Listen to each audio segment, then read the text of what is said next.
너는 그에게 의뢰하는 모든 자에게 이와 같으니라. 아멘. 오늘은 신뢰를 향한 공격이라는 제목으로 말씀을 좀 살펴보겠습니다. 여러분, 전쟁에서의 승리를 위해서 중요한 세 가지 요소를 말하라고 한다면 첫째는 국방력이라고 할 수 있겠습니다. 군사의 수와 군사가 가지고 있는 병기들, 이것을 국방력이라고 할 수 있겠죠. 둘째는 전략이라 할 수 있습니다. 적의 약점을 파악하여 공략하는 이 전략이 전쟁에서 성패를 좌우합니다.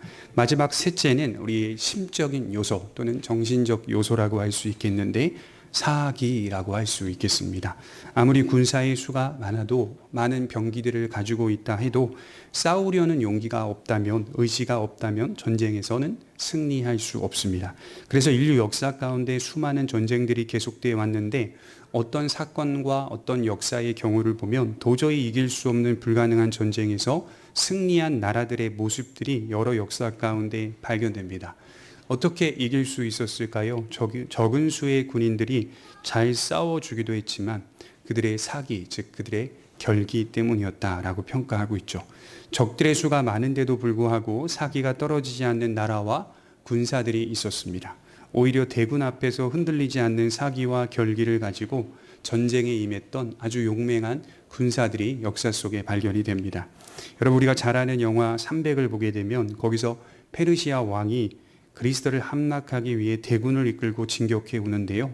스파르타 군의병들이 페르시아의 수만 군사를 적은 수로 막아냅니다.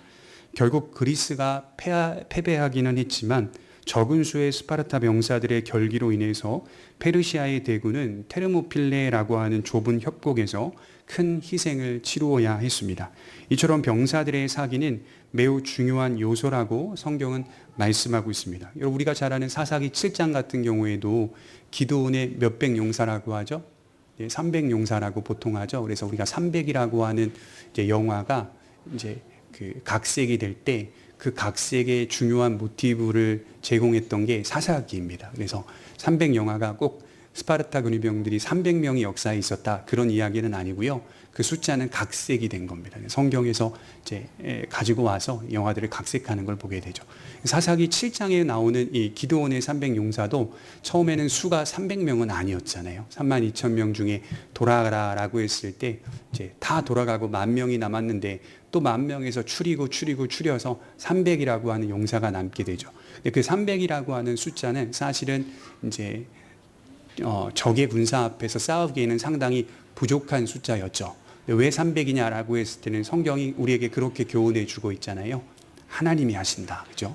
이 전쟁은 하나님이 하시는 것이니 도저히 우리가 가진 조건과 환경에서는 이길 수 없었다는 사실을 하나님이 인간에게 계속 몰고 가고 있는 스토리를 우리에게 전개해 주고 있다는 것이죠. 오른손엔 나팔이요 왼손에는 빈 항아리, 항아리 속에는 횃불을 들고 뭐 무기가 있겠습니까? 그죠? 300이라고 하는 이 병사 안에 또 많은 무기를 줬으면 다행인데 무기도 없어요. 그럼에도 불구하고 승리할 수 있었다는 것은 그 300이라고 하는 용사들이 하나님을 신뢰하느냐 신뢰하지 않느냐의 성패가 좌우하고 있었다는 그 말씀을 우리에게 이야기하고 있는 것이죠. 여러분, 오늘 본문은 국가적 위기에 처한 남유다의 모습을 그려내고 있는데요. 이 자칫 13절부터 37절까지를 한 통으로 읽게 될 수 있습니다. 그런데 사실 이 이야기는 한 통으로 된 한 사건 같지만 사실 시간적인 격차가 있습니다. 그러니까 두 사건으로 나뉘어져 있다라고 볼 수가 있는데 13절부터 16절이 한 사건입니다. 첫 번째 침략. 그리고 시간이 지난 후에 17절부터 37절까지의 사건이 다시 침략해 온 아수르의 모습이다. 그래서 재침략이라고 볼 수가 있죠. 중간에는 시간적 격차가 있습니다. 지난주를 생각해 보면 히스기야에 대한 전반적인 평가를 보았죠. 매우 높은 평가를 받고 있었는데 얼마나 높은 평가였냐면 흠이 없을 만큼 완전한 믿음이나 통치는 아니었지만 히스기야를 높이 칭찬할 때 히스기야는 다윗과 같은 칭찬을 받고 있는 왕으로서 인정을 받았다는 말이겠죠. 이 다윗에 대한 평가와 흡사한 칭찬을 받고 있었습니다. 특별히 히스기야는 그 어떤 왕도 하지 못했던 산당을 제거해 버림으로써 또한 모세가 만든 놋뱀을 부수어 버림으로 유다 백성들이 하나님 앞에서 온전하게 서기를 바랬던 것이죠. 그만큼 견고한 믿음을 지향했다라고 볼 수가 있습니다. 그런데 오늘 보시게 되면 어찌된 영문인지 13절부터 16절까지 히스기야의 모습은 상당히 연약한 모습이라 할 수 있습니다. 그래서 우리는 아무리 신실한 자라 해도 이 믿음이 약해질 때 어떤 모습으로 나타날 수 있는지를 확인하게 되는 것이죠.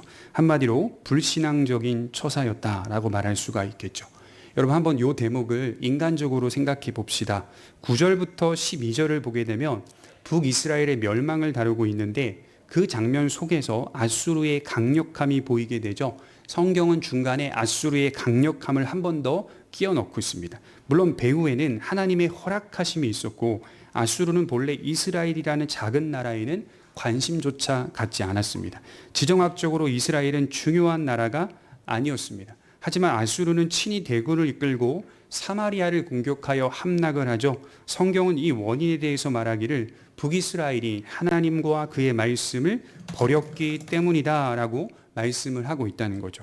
그런 일이 일어난 이후에 얼마 지나고 난 후에 아수르는 히스기야가 통치하고 있는 남유다까지도 군사를 이끌고 올라온 겁니다. 예를 들어 중국이 북한을 먹었는데 북한과 남한이 붙어 있기 때문에 남한까지 끌고 올라온 그런 격이라고 볼 수가 있겠죠. 히스기야는 당황했을 겁니다. 믿음 안에서 깨어나 나라를 통치하려고 할 때 아수르가 침략해 온 거죠. 그렇지 않겠어요? 이제 왕이 되어서요, 종교 개혁을 막 단행하고 있고 유다를 복원시키고 회복시키려고 막 노력하고 있고 열심을 다하여 신앙적 견고함을 세워가고 있는 그런 찰나에 아수르가 남유다까지 침공을 하게 되는 것이죠. 인간적으로 생각해 보고 계산해 봐도 사실은 아수르는 싸울 대상이 아니었던 것으로 보입니다.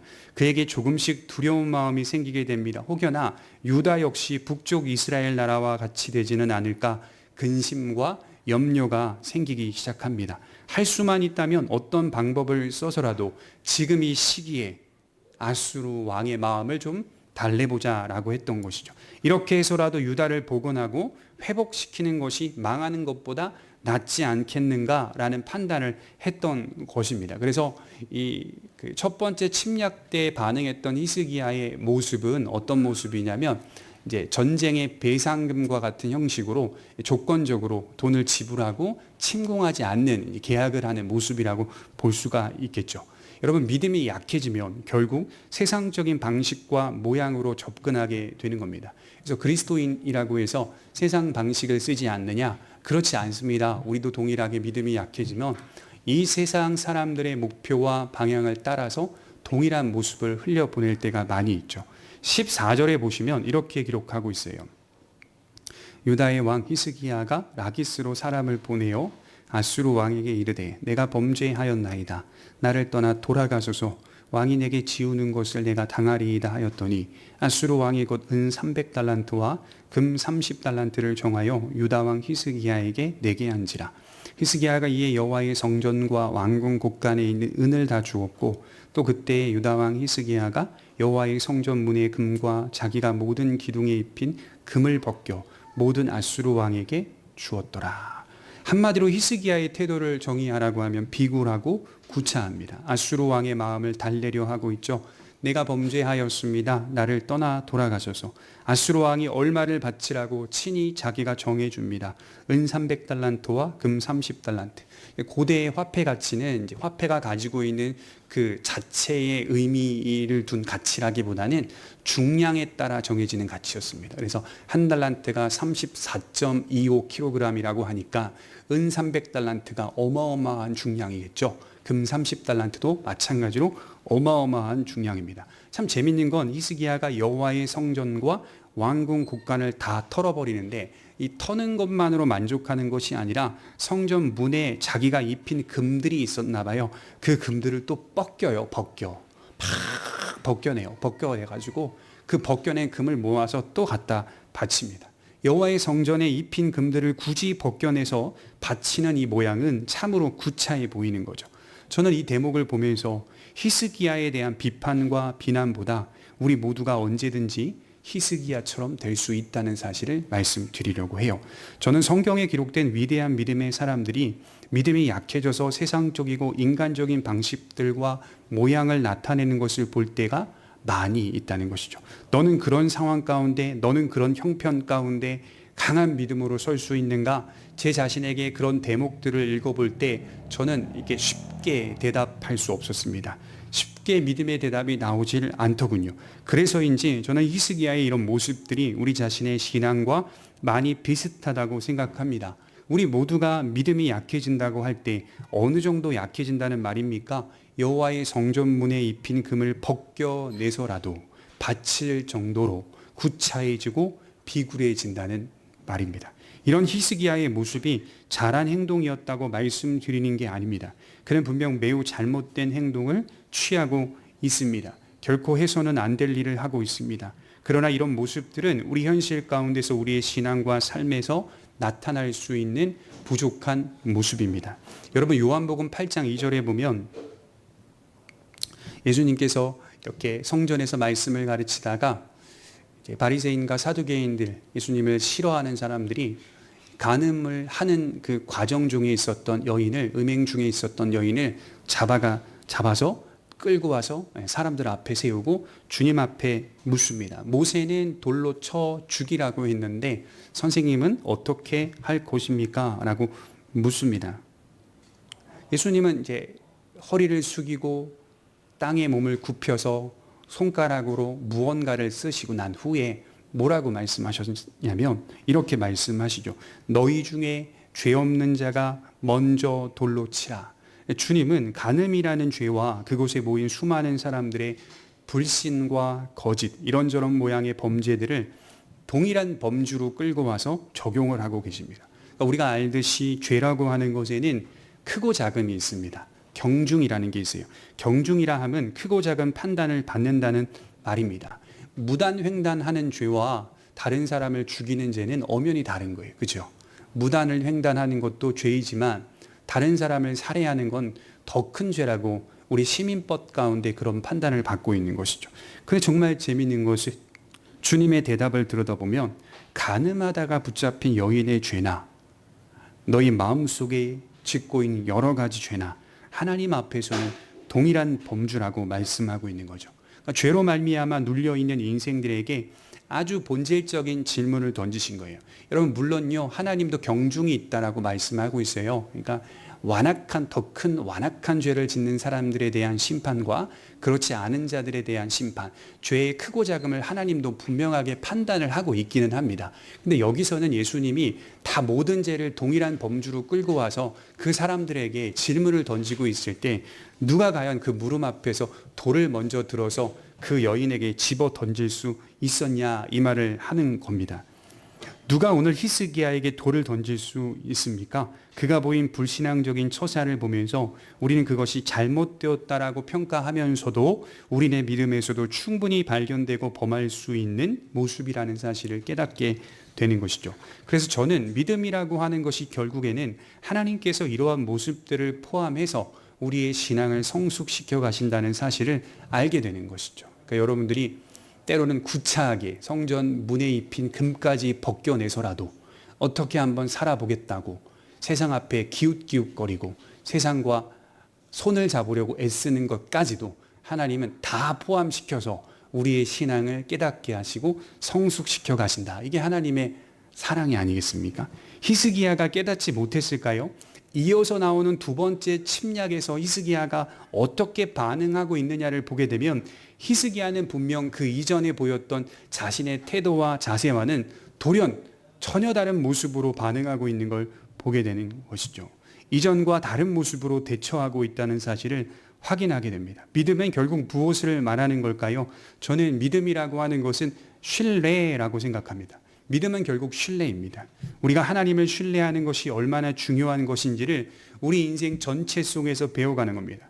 종교적인 형식이 아니라 그분을 내 인생 속에 가장 신뢰할 만한 분임을 믿는 거예요. 우리가 마지막에 주님의 나라 갈 때 우리가 숨을 다할 때 우리가 고백할 수 있는 최종적인 고백은 뭘까요? 여호와께 신뢰를 두는 자가 이 세상에 신뢰를 두는 자보다 더 안전하다. 이 고백 아니겠어요?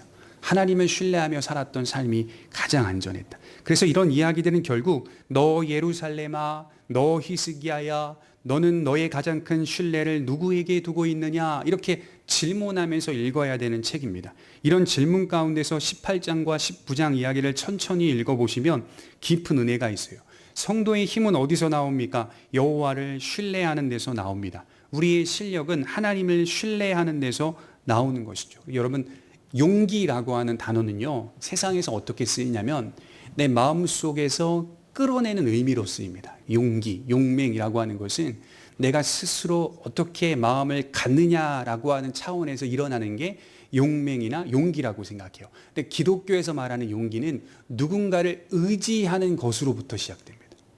기독교는 용기를 인간이 끌어낼 수 있는 것으로 보지 않고요, 인간이 누군가를 많이 의지하면 의지할수록 용기가 생기는 이런 작용의 원리로서 나타납니다. 여러분들의 용기는 어디서 나옵니까? 나를 의지하고 내가 만들어내는, 내가 가지고 있는 자원에서 나오는 용기라면 이건 사실 성경의 용기와는 좀 다릅니다. 성경의 용기는 하나님을 나의 피난처로 삼고 있다는 것을 강력하게 인식할 때, 그때 내 안에서 용기라고 하는 이 성품이 막 끌어오를 수 있다는 거예요. 담대함도 마찬가지예요. 두려워하지 말라라고 했을 때 같이 나오는 것이 나는 너와 함께함이라고 하는 임마누엘이라고 하는 약속 아닙니까?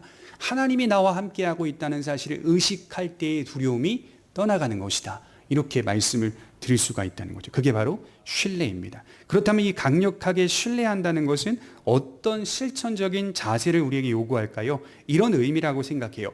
믿음이라고 하는 것은 노력을 초월하는 것이지만 믿음이라고 하는 것은 노력을 무시하지는 않는다.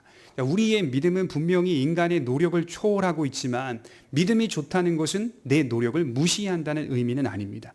더욱 노력하게 하지만 그 노력은 초월자이신 하나님을 의지하며 신뢰하며 결과를 그분의 손에 맡긴다는 것이겠죠. 히스기야 입장에서 강력한 국방을 키워나가는 것은 매우 의미 있는 일입니다. 병참을 준비하는 것도 좋은 일이고 군사들의 사기를 올리는 것도 좋은 일입니다. 그것은 의미가 있어요. 하지만 그 모든 것들을 감싸고 있는 것은 하나님을 향한 신뢰여야 한다는 것이죠. 한 예로 들어서 여러분, 공부를 시험 기간에 열심히 한다고 해서 좋은 성적을 거두는 건 아닙니다. 자, 가만히 생각해 보십시오.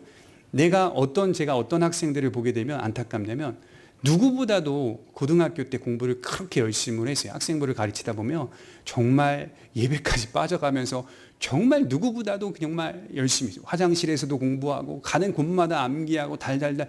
그런데요, 그 성적이 그만큼 그 사람이 공부한 것만큼 나오지 않은 아이들이 있더라고요. 그러니까 우리의 인생을 보여다 주는 거예요. 우리가 그렇게 최선을 다한다고 해서 꼭 좋은 성적과 좋은 결과를 거두는 게 인생이 아니라는 거예요. 굉장히 아이러니하죠. 어떤 학생은 나보다 더 공부를 열심히 하지 않았는데도 불구하고 좋은 대학을 들어간다거나 더 좋은 결과를 만난다거나 하는 것들을 볼 때 참 이게 모순적이기도 하고 좀 아이러니하고 좀 불공평하다는 생각이 들 때도 있죠. 그러니까 이처럼 우리의 삶에도 이런 모습들이 분명하게 나타납니다. 우리의 믿음 안에서 돌아보게 되면 우리가 최선을 다하지만 그 결과가 하나님의 손에 있다는 사실을 생각해 보면 그게 하나님의 섭리라고 하는 교리 아니겠어요? 하나님이 왜 그렇게 나를 인도하셨는지를 후에 우리에게 보이시고 나타내신다는 사실을 깨닫게 될 때 우리가 믿음을 우리의 노력에 두는 것이 아니라 하나님께 두며 우리는 최선을 다하며 살아갈 때 그게 강력하게 하나님을 신뢰한다는 실천적인 자세가 아니겠습니까? 성도는 이러한 자세와 태도로 사는 겁니다. 이것이 가장 큰 능력입니다. 자, 그렇다면 신앙에서 가장 중요한 요소가 신뢰라고 말씀을 드렸는데 사탄은 이 신뢰를 무너뜨리려고 할 것입니다. 여기서 사탄이라고 하는 것은 사탄적인 모습과 원리, 즉 세상이 추구하는 방향과 목표를 뜻합니다. 사탄과 그의 지배하에 있는 세상의 목표와 방향은 무엇일까요? 다른 거 아니에요. 여러분, 세상 볼 때 다른 거 보지 마시고 꼭 하나입니다. 하나님을 대적하는 것과 동시에 하나님을 믿는 신뢰를 무너뜨리는 것이 세상입니다. 어떤 식으로든 하나님에 대한 신뢰를 무너뜨리려고 하는지 우리가 세상의 삶을 통하여서 겪게 되는 거 아니겠습니까? 아수르의 두 번째 침략을 통해서 우리가 좀 살펴보려고 해요. 우리 17절을 한번 보겠습니다. 자, 17절에 보시면 아수르 왕이 다르단과 랍사리스와 랍사게로 하여금 대군을 거느리고 라기스에서부터 예루살렘으로 가서 히스기야 왕을 치게 하매 그들이 예루살렘으로 올라가니라. 그들이 올라가서 윗문 수도곁 곧 세탁자의 밭에 있는 큰 길에 이르러 서니라. 그들이 왕을 부르매 hil기의 아들로서 왕궁의 책임자인 엘리야김과 서기관 셈나와 아삽의 아들 사간 요아가 그에게 나아가니 랍사게가 그들에게 이르되 너희는 히스기야에게 말하라. 대왕 아수르 왕의 말씀이 내가 의뢰하는 이 의뢰가 무엇이냐. 비타혼 의뢰라고 하는 단어가 갑자기 비춰지죠. 이게 두 번째 재침략을 했는데 재침략을 하게 된 계기가 뭐냐. 히스기야의 왕과 유다 백성들의 태도가 좀 달라졌다는 거예요. 도대체 너희가 의뢰하는 의뢰가 무엇이냐라고 표현을 하고 있어요. 이게 의지하다, 확신하다라는 뜻을 갖고 있는 단어입니다. 첫 번째 침략과 조금 다르게 남유다는 지금 다른 모습으로 재침략에 반응을 하고 있는 것이고, 첫 번째 침략 후에 남유다가 말을 잘 들을 것 같다라고 생각을 했지만 그렇다고 아수르의 편에 온전히 서지 않는 유다의 이상한 행동을 보면서 도대체 너희들이 의뢰하고 있는 그 의뢰가 무엇이냐라고 추정하면서 이야기하고 있습니다. 여러분 한번 생각해 보십시오. 아수르 왕 사네립은 첫 번째 침략을 가했어요. 그때 모든 것을 벗겨내서 아수르 왕 사네립에게 다 주었어요. 그랬더니 아수르 왕 사네립이 돌아갔어요. 아, 이제 우리의 말을 잘 듣겠구나라고 생각을 했던 거 아니겠습니까? 그런데 조금 지나고 나니까 남유다가 온전히 복종을 하지 않고 있는 거예요.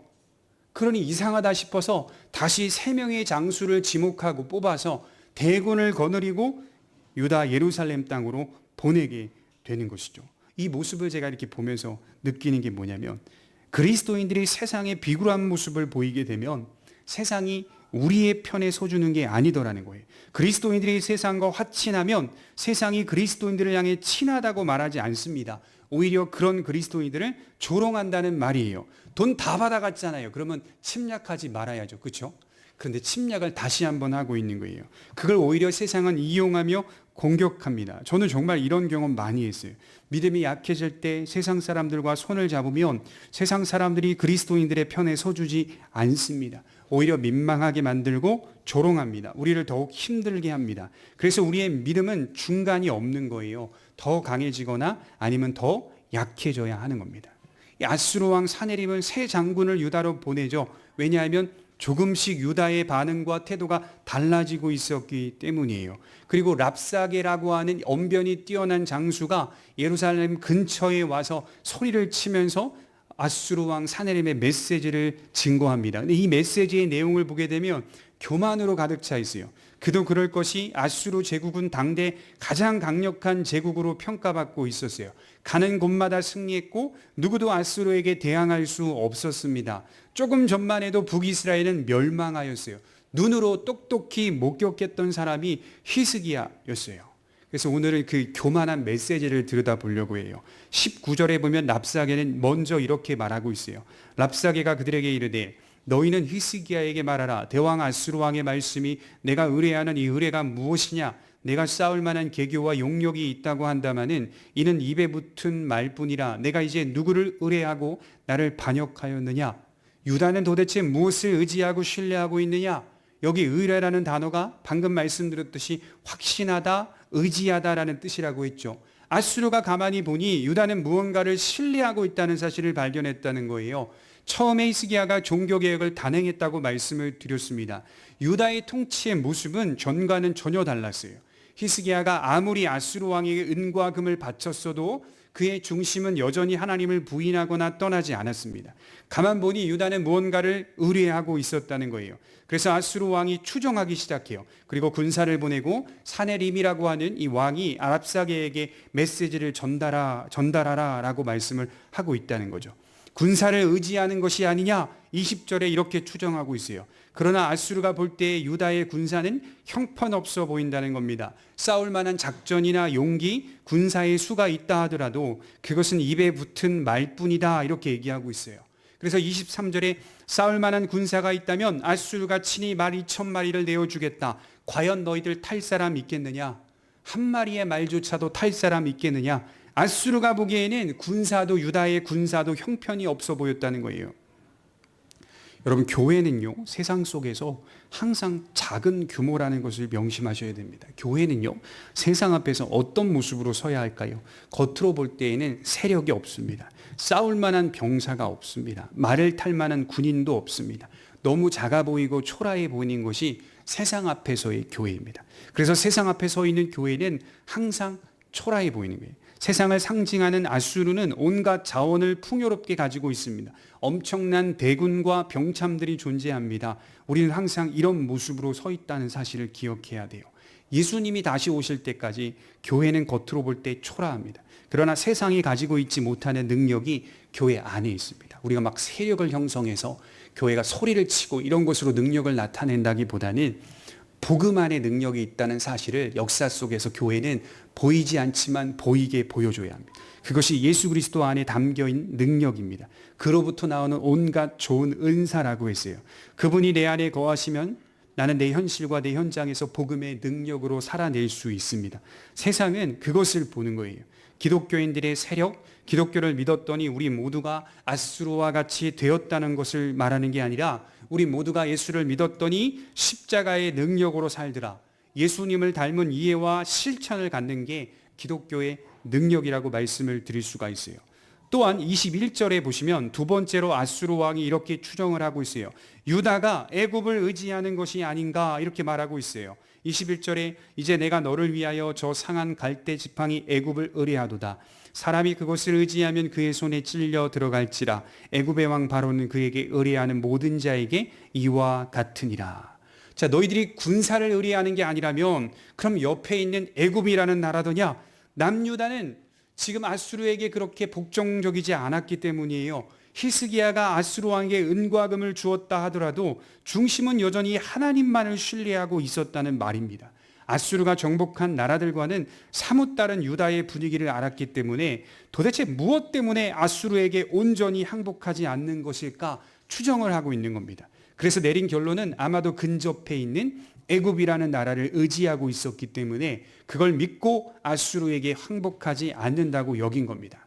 애굽을 의뢰하는 것은 상한 갈대를 의뢰하는 것이니 그것을 의지하다가 상한 갈대에 찔려 들어가게 될 것이다. 이렇게 말씀을 하고 있어요. 이 표현 보시면요, 이게 주로 이제 이사야 선지자나 예레미야 선지자들이 자주 사용했던 표현이거든요. 상한 갈대라는 이 표현들. 그래서 혹자는 뭐라고 말하냐면 랍사게라고 하는 아수르의 장군이 본래는 유대인이었다 이렇게 말을 해요. 유대인이었다라고 말하면서 유대 민족이었으나 이 나라를 망명한, 나라를 팔아먹고 망명하여서 아수르의 장군이 된 사람이기 때문에 유대 말도 할 줄 알고 아수르의 말도 할 줄 알았던 그 유대 민족의 형성들을 정확히 알고 있었던 사람이기 때문에 예언자의 메시지를 흡사하게 이용하여 말하는 내용들이 상당히 많이 묻어 있다는 것을 발견하죠. 너희들 그 애굽이라고 하는 상한 갈대를 의지하게 되면 도리어 그거 의지하다가 찔려 이렇게 이야기하고 있습니다. 하지만 유다는요, 본질적으로 애굽을 의지하는 게 아니었습니다. 세상이 볼 때 그리스도인들의 모습이 이해가 가지 않습니다. 왜냐하면 신실한 그리스도인들을 보면요, 크게 보여줄 것도 없고 자랑할 것 없는 사람들임에도 불구하고 어디서 그런 자존심이 나오는지 세상은 우리 주변의 조건을 보기 시작해요. 저 사람 뭔데 저렇게 세상 앞에서 당당하게 살지? 믿음 생활 저렇게 잘하면서 세상과 전혀 다른 방식으로 살지? 그러면서 그들이 생각하는 건 조건을 본다는 말이에요. 우리가 가진 믿음을 보는 게 아니라 우리가 가지고 있는 주변 조건들을 봅니다. 혹여나 저 사람 믿을 만한 구석이 있는 거 아니야? 가지고 있는 자원이 많은 거 아니야? 집안이 금수저 아니야? 뭔데 저렇게 자존심을 떵떵거리면서 회사에서 눈치 하나 안 보고 믿음으로 설 수 있는 거지? 조건들을 본다는 거예요. 혹시나 거기서 그런 자존심이 나오는 건 아닌지 결국 그리스도인들도 그런 유리한 조건과 환경 때문에 자존심을 세우는 것이 아닌가 이런 생각을 한다는 말이에요. 세상 사람들과 다르게 살아가는 이유, 손해를 보더라도 그것을 크게 생각하지 않는 이유, 희생하고 사랑하는 이유가 철저히 어떤 믿을 만한 것, 계산에 의해서 이루어진다라고 생각한다는 말입니다. 하지만 잘 알고 있듯이 믿는 자들의 자존심은 애굽을 의지해서 나오는 자존심이 아닙니다. 거기서 나오는 안정감이 아닙니다. 거기서 나오는 담대함도 아닙니다. 하나님을 신뢰하는 데서 나오는 고집이요 자존심입니다. 지금 앗수르가 말하는 의도는 뭡니까? 애굽을 의뢰하지 말고 앗수르를 의뢰하라는 거예요. 그것만이 살 길이다라고 말하는 겁니다. 그래서 31절에 보시면 너희는 히스기야의 말을 듣지 말라. 앗수르 왕의 말씀이 너희는 내게 항복하고 내게로 나아오라. 그리하고 너희는 각각 그의 포도와 무화과를 먹고 또한 각각 자기의 우물의 물을 마시라. 내가 장차 와서 너희를 한 지방으로 옮기리니 그곳은 너희의 본토와 같은 지방 곧 곡식과 포도주가 있는 지방이요 떡과 포도원이 있는 지방이요 기름나는 감람과 꿀이 있는 지방이라. 이렇게 엄청난 조건을 걸고 있어요. 자기 집안 안에 우물을 파준다. 무화과와 포도를 먹게 해준다. 이거는 정말 엄청난 것 아닙니까? 인간이 추구하는 가장 큰 행복이 물질인데 이 물질 전체를 우리에게 만족을 준다 이렇게 표현하고 있다면 인간에게 평안하게 해주겠다 이런 말 아닙니까? 항복만 하면 너희 이거 다 갖다 먹고 다 갖다 마시라. 그렇게 좋은 기름진 땅으로 너희를 옮기겠다. 그러니 누구를 의뢰하고 신뢰하라는 거예요? 앗수르를 신뢰하라. 하나님에 대한 우리의 신뢰를 이렇게 무너뜨려 버리고 있습니다. 백성들이 요동을 쳤겠습니까? 안 쳤겠습니까? 쳤겠죠. 그러니 히스기야가 보냈던 3명의 신하가 작게 말하라 이렇게 표현하잖아요. 유다 말로 말하지 말고 너희들 나라 말로 말하라. 들을까 봐 겁난다 이렇게 표현하잖아요. 그러니까 소리쳐서 막 더 크게 이야기하는 거 아닙니까? 우리의 믿음을 하나님에게서 앗수르로 옮기기만 한다면 좋은 것들을 제공하겠다라고 약속하고 있습니다. 급사 어떤 이야기가 떠오릅니까? 마태복음 3장에 보시면 예수님께서 광야에서 시험을 받을 때 마귀는 주님을 높은 곳으로 데리고 올라가 세상에 가장 좋은 것들을 보여줍니다. 그리고 경배하기만 하면 이거 다 주겠다. 마귀에게 경배하기만 하면 이거 다 주겠다. 여러분 한번 묻고 싶어요. 지금 교회 다니는 사람들에게 이거 다 줄 테니 하나님 버려라 라고 하면 그럴 사람들 많습니다. 영혼 팔아 넘기고 세상으로 가는 사람들 여러분 허다하게 많을걸요. 마귀가 우리를 높은 산으로 끌고 올라가서 천하만국을 보여주고 부인만 하면 이 짧은 인생 속에 다 갖게 해주겠다.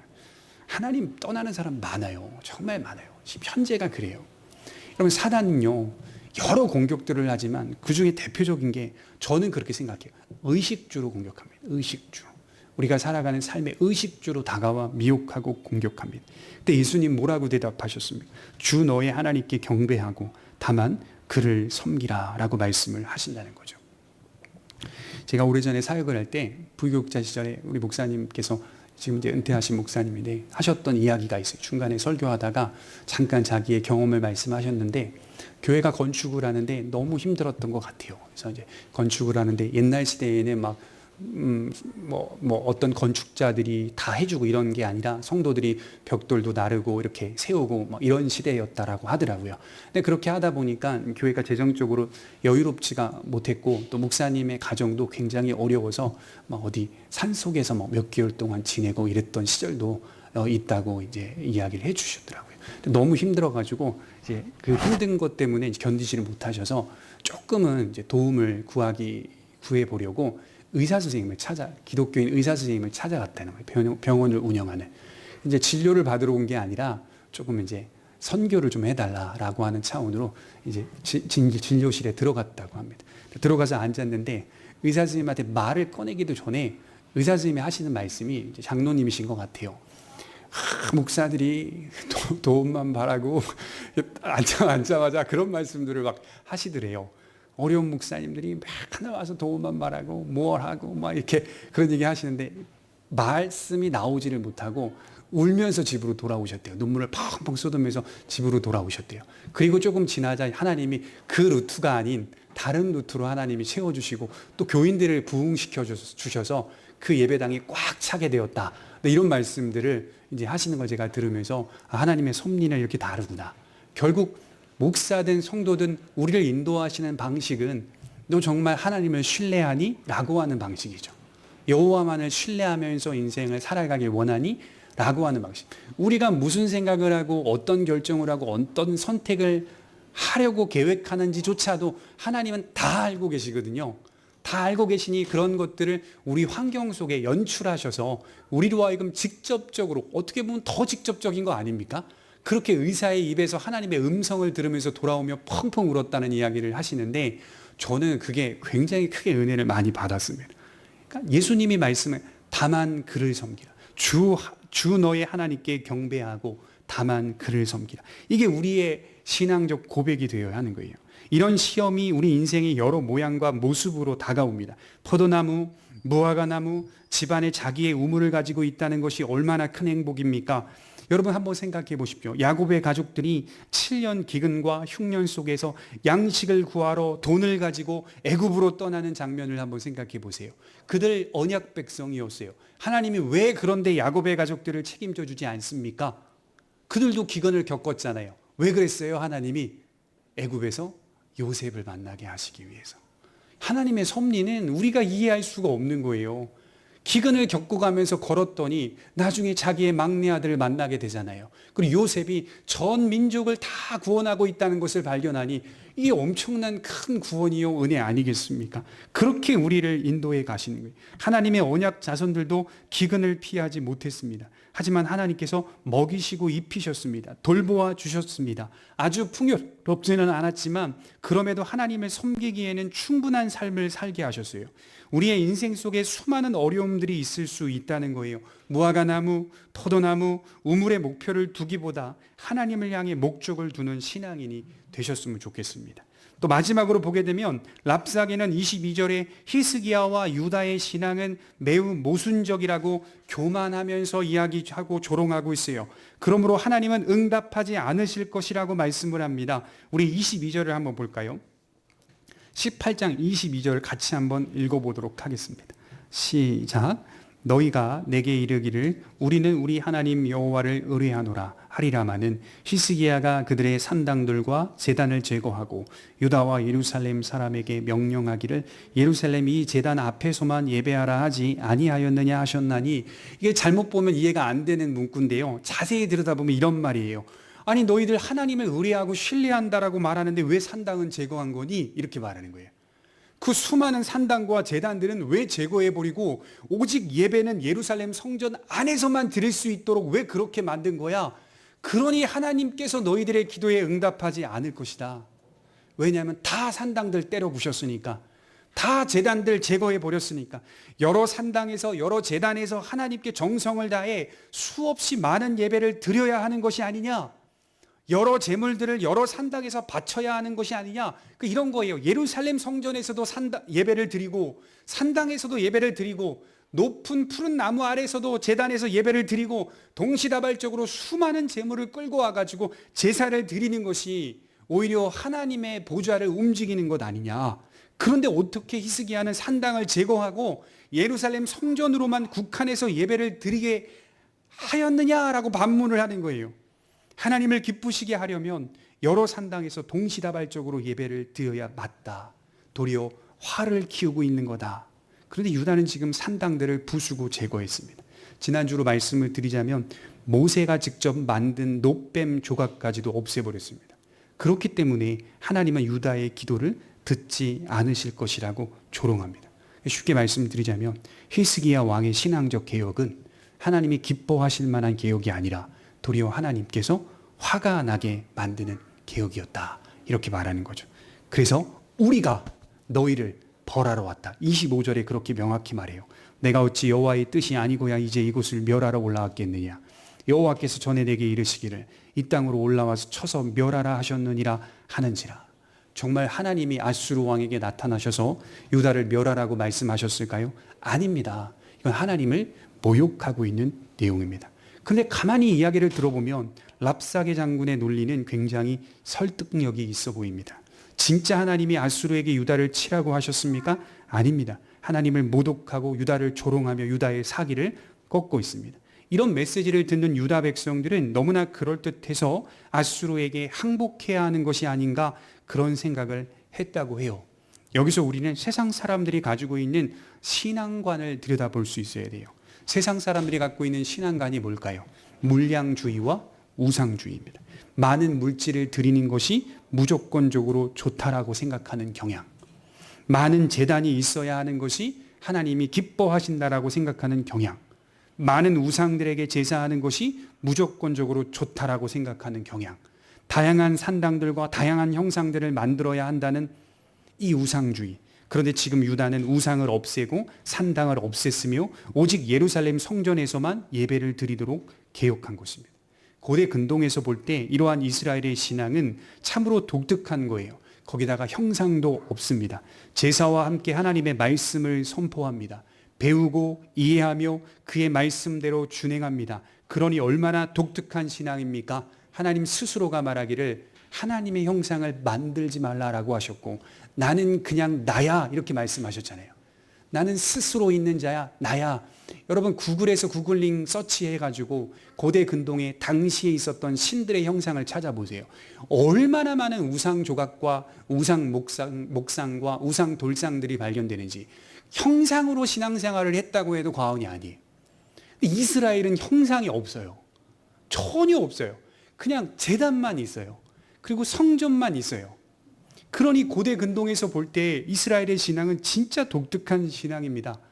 신의 형상이 없어요. 이해할 수 없는 대목이에요. 그리고 물량주의가 아니래요.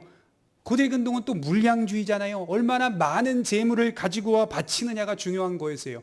그런데 이스라엘의 신앙은 중심주의였습니다. 하나님을 사랑하는 중심에서 모든 것들이 비롯되어야 하나님에게 아무리 많은 재물을 드려도 받지 않으신다. 이게 엄청난 거죠, 메시지가.